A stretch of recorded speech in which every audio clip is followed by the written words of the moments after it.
Brest, à un moment de la soirée, était 3e. Mais Aston Villa et Leverkusen qui marquent, ça a fait redescendre Brest 5e. Mais Liverpool est premier avec 18 points. Et ensuite, il y a 4 équipes à 13 points. Leverkusen, Aston Villa, l'Inter et Brest. Voilà. Donc les Brestois, attention parce qu'ils sont qu'à 2 points de la 9e place en même temps en dessous. Donc mais de toute façon, les 8 premiers, c'est pas fait. On va rentrer dans le dur au niveau des places et les points. Beaucoup d'équipes vont. On va pas faire la fine bouche. Beaucoup d'équipes déjà risquent d'avoir non, mais au pire, ils auront les barrages, quoi qu'il arrive. Ah non, mais ça c'est sûr. Ça, ils sont déjà qualifiés dans le play-off. Mais il leur reste quoi? Il leur reste le déplacement contre le Shakhtar. Et ils reçoivent le Real pour finir.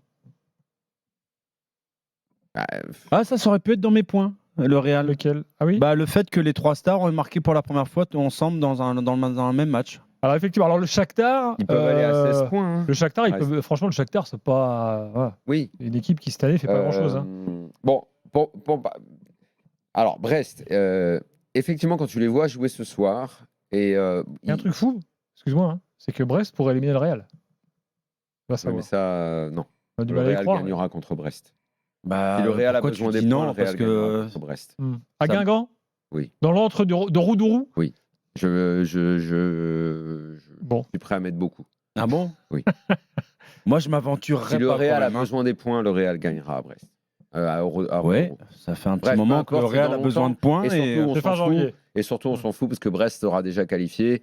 Et s'ils jouent toujours avec cet état d'esprit, ils vont même gagner contre le Shakhtar. L'infirmerie, elle se rallonge du côté de Brest. Là, Absolument. Mais le match, maintenant, il est dans un mois, un peu plus d'un mois même.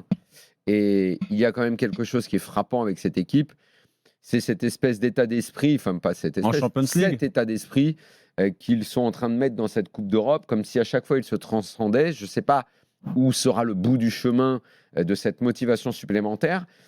J'arrête pas de dire que moi, ce qui m'inquiète, c'est quand cette aventure sera terminée, ce qui va se passer, parce que c'est un peu le gars qui est en vacances s'est éclaté pendant un mois, et puis quand il arrive en septembre, il a un gros coup de blues. Et en championnat, c'est pas le même visage. C'est quelque chose qui est incontrôlable. Quand tu parles avec les Brestois, avec le coach, il dit en fait, on a du mal à l'expliquer. Si je suis supporter de Brest, je m'inquiète, je prends un plaisir monstrueux avec ce qui se passe dans cette Coupe d'Europe, mais je veux pas que ça se termine en inquiétude en championnat. Mais on va pas faire la fine bouche sur le rabat-joie ce soir, parce que ce soir, c'est que le plaisir qui prévaut. Ils ont fait un match hyper ouvert contre le PSV. Alors là, pareil, le PSV, on les avait vus contre le PSG. Le PSG avait eu du mal à gagner contre eux. Et oui, les supporters parisiens vont peut-être trouver ça un petit peu injuste, mais on n'a pas les mêmes attentes. Et c'est normal. Le PSG, on ne peut pas l'analyser comme on analyse Brest. Ah ben non, c'est pas le même budget.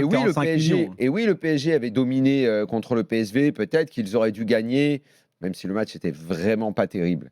Mais là, ce soir, le match, il est super intéressant à regarder. On s'éclate à regarder ce match. Le PSG-PSV à côté, on s'est fait chier. Mais c'est pas la faute du PSG. Si on s'est fait chier, c'est la faute de Salzbourg. Je suis désolé. Non, je te parle du PSG-PSV. Ils ont joué contre le PSV au parc. D'accord. C'était un match où on s'est emmerdé. Ouais, mais le PSV n'a pas joué aussi de la même manière que contre Brest. Le PSV a été dominé par Paris qui est capable de garder le ballon. Donc là, c'est quand même le PSV qui a dominé. Le PSV, ils ouvrent toujours le jeu. Ils n'ont pas fermé le jeu, Non, mais ils le ferment pas. 66% de possession, le PSV. S'il est acculé parce qu'il n'a pas la possession, ok. Le PSV a le double de passes de Brest. Plus du double de passes de Brest. Mais il y avait un jeu beaucoup plus direct, en fait. C'est le jeu de possession du Paris Saint-Germain qui, des fois, nous endort un petit peu. Exactement. Mais le PSV, non seulement est une bonne équipe, qui ne ferme pas le jeu, qui joue, qui a eu des occasions, qui globalement a dominé cette équipe de Brest, qui était allé mettre un but sur un coup de pied arrêté, et qui a profité de tout et qui ensuite, avec un état d'esprit extraordinaire, a réussi à garder ce score. Ça donnait un vrai match de Coupe d'Europe, passionnant, entre un petit, c'est notre petit, Brest, c'est peut-être le plus petit de cette compétition. Je ne sais pas s'il y a une équipe... Je ne pense pas qu'il y a plus petit que Brest. Si, en fait. En termes de quoi, tu veux dire? Non, mais en termes et de budget et en termes d'équipe d'équipe qui n'a jamais rien fait. Alors Gérone. Gérone qui n'a jamais rien fait, qui n'a pas de palmarès, qui le n'a pas de Slovan Bratislava. Ils ont joué à la Coupe d'Europe. Oui. Ouais, c'est la première fois. On ne va pas faire la course à qui est le plus petit, mais c'est un tout petit qui offre des émotions assez incroyables. Pour peu qu'on s'y intéresse, et les supporters de Brest sont à bloc, et même nous ce soir, moi j'avais le match du PSG, honnêtement j'avais plus envie de voir le PSG au départ parce qu'ils sont dans la merde, il fallait voir comment ils allaient s'en sortir face à Salzbourg, tu vois. Mais à un moment tu peux pas, tu regardes Brest, tu dis waouh, le vrai match de Coupe d'Europe il est là le vrai match de Coupe d'Europe. C'est frais. Jean-François est là, supporter brestois. Salut Jean-François. Bonsoir à tous. Bonsoir. Salut. T'étais au match? Non, j'étais pas au match, j'étais avec des copains, avec Fabrice, avec mes enfants à regarder le match. Et je vais vous dire, on a peut-être le plus budget de toute la Coupe d'Europe. Et ben ce soir, le match, il nous a fait rêver. Il y aurait pu avoir 4-4, il y aurait pu avoir 5-4.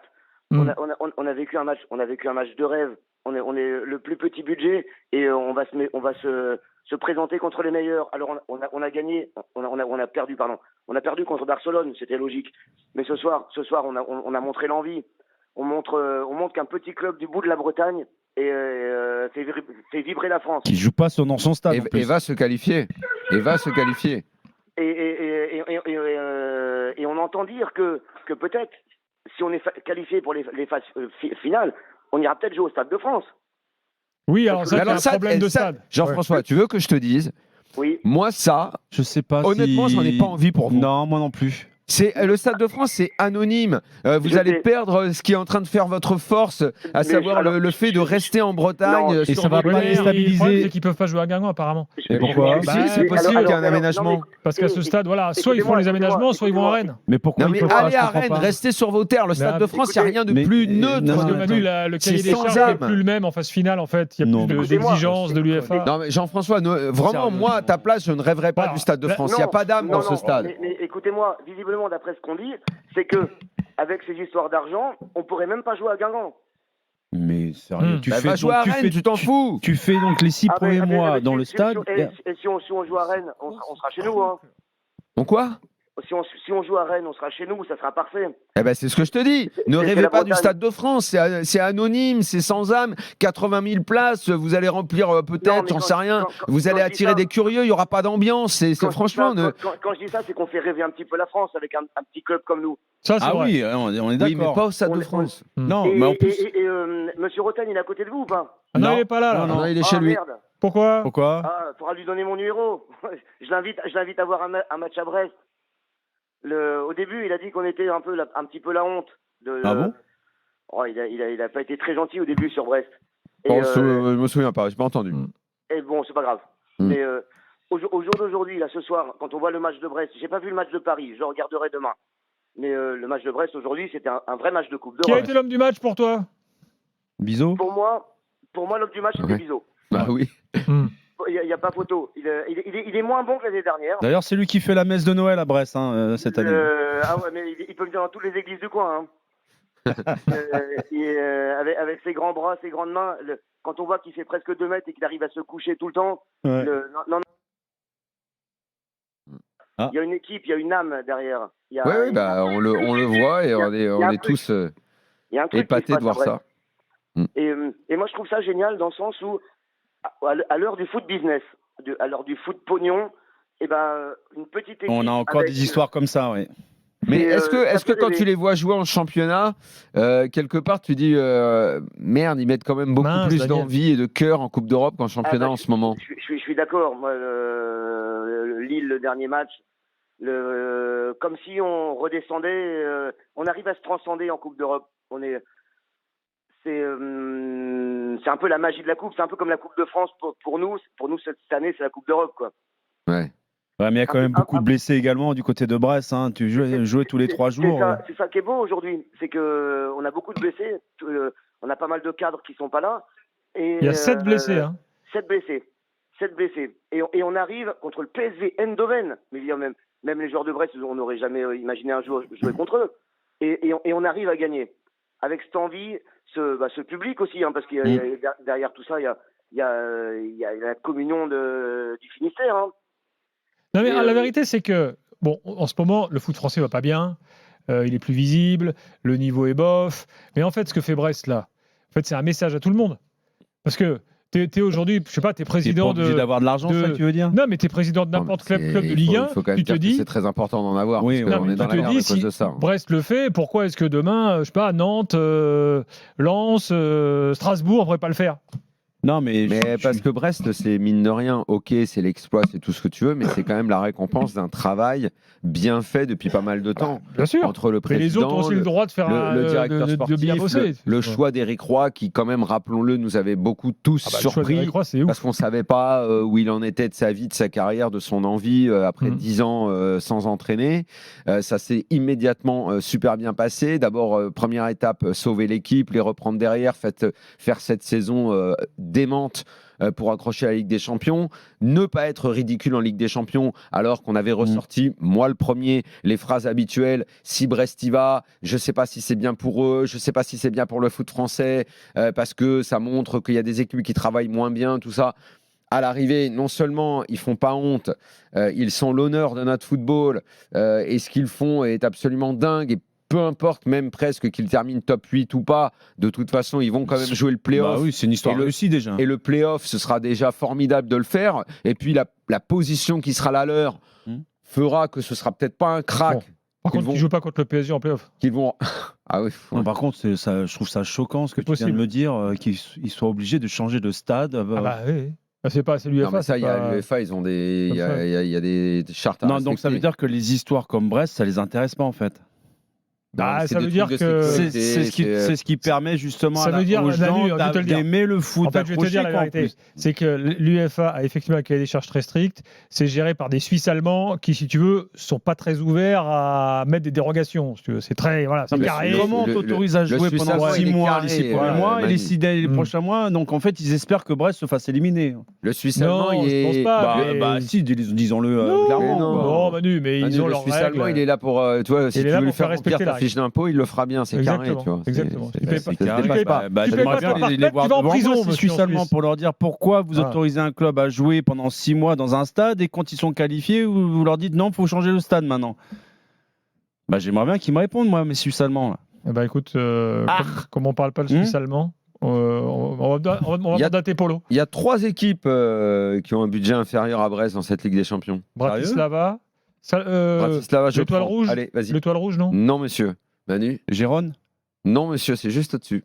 Gérone. 60 millions. Brest, c'est 51. Allez, il y en a 3. Allez-y. Voilà, de mémoire. Bratislava, c'est bon.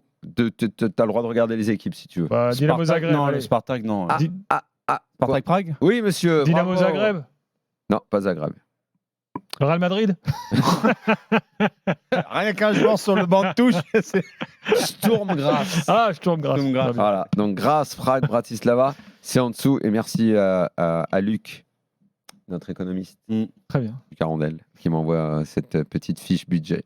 Bon, une petite évaluation, les gars. Ouais. Parce qu'il y a quand même des joueurs assez étonnants dans cette équipe. Tout à l'heure, je disais les droits mages. C'est vrai que quand tu te dis que tu es 5e de Ligue des Champions avec des gars qui sont, sans les insulter, c'est parfois des petits joueurs de Ligue 1.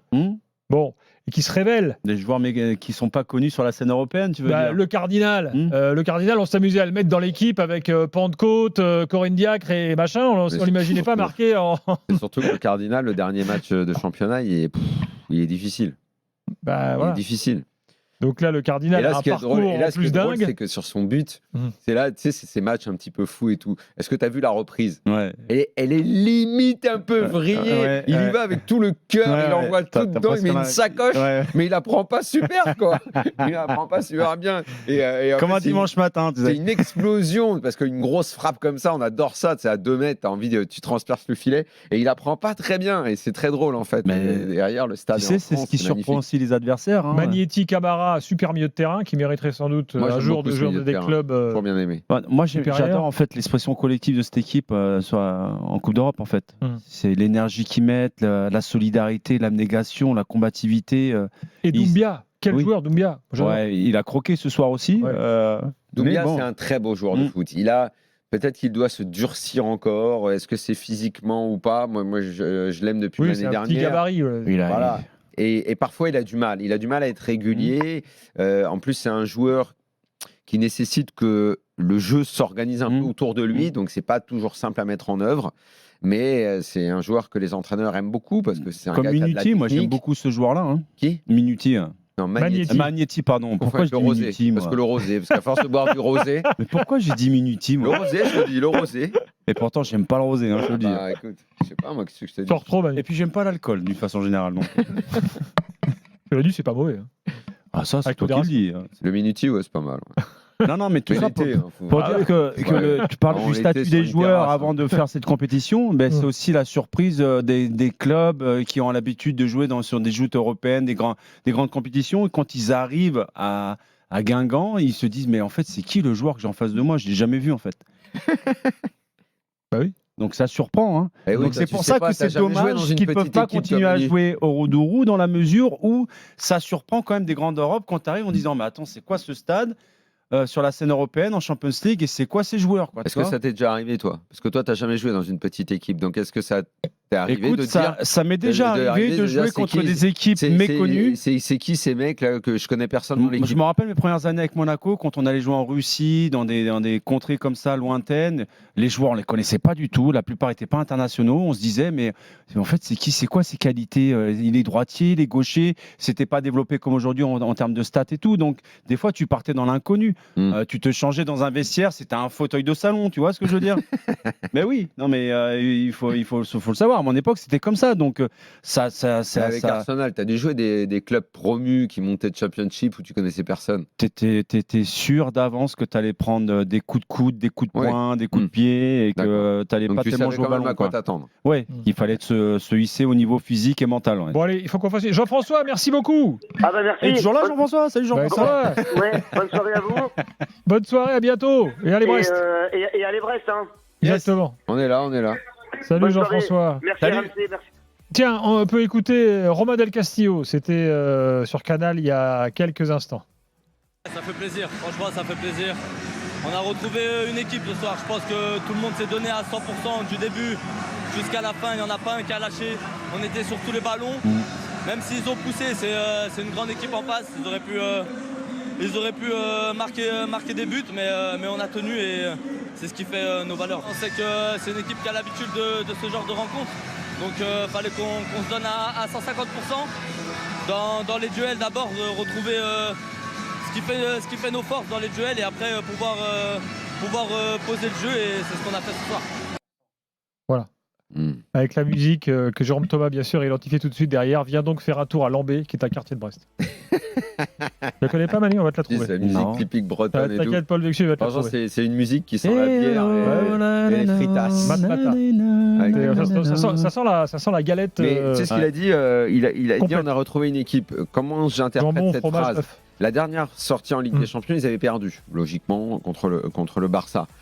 Et en fait, il faut peut-être remonter à assez loin à leur match, encore une fois, où ils avaient été bons en Ligue des Champions, celui d'avant Barcelone, parce qu'entre-temps, il y a eu une victoire en championnat, mais il n'y avait rien de probant. Il n'y avait rien de vraiment bien depuis. Donc ça leur a fait du bien, finalement, en faisant le pont entre le dernier match de Ligue. En fait, tout s'articule un peu autour de la Ligue des Champions pour eux. C'est un paradoxe, parce qu'il faudrait quand même faire attention au championnat également. Mais ils brillent tellement dans cette compète. Et là, ça faisait un petit moment. Donc là, il dit on a retrouvé une équipe. Il va falloir la garder, cette équipe, jusqu'à dimanche. Ils jouent Nantes, qui va un peu mieux. Mais ils ont vraiment besoin de victoire en championnat. Cet état d'esprit-là, cette volonté, il faut qu'ils l'aient dimanche après-midi contre Nantes. D'ailleurs, est-ce qu'ils ne peuvent pas, avec ce qu'ils sont en train de faire en Champions League, je ne vais pas dire délaisser la Champions League, mais se concentrer davantage sur le championnat. Je l'avais dit, moi, maintenant qu'ils sont qualifiés, surtout que maintenant le Shakhtar c'est dans un mois. Surtout avec les blessés qu'ils ont, tu vois. Là, c'est le dernier match de l'année, dimanche. Toutes tes forces avant les fêtes de Noël sur le championnat. Après, c'est la trêve, ils vont avoir le temps de se reposer. Non, il y a la coupe. Il y a la coupe la semaine d'après. Non, il n'y a pas deux matchs. Oui, match de championnat, match de coupe.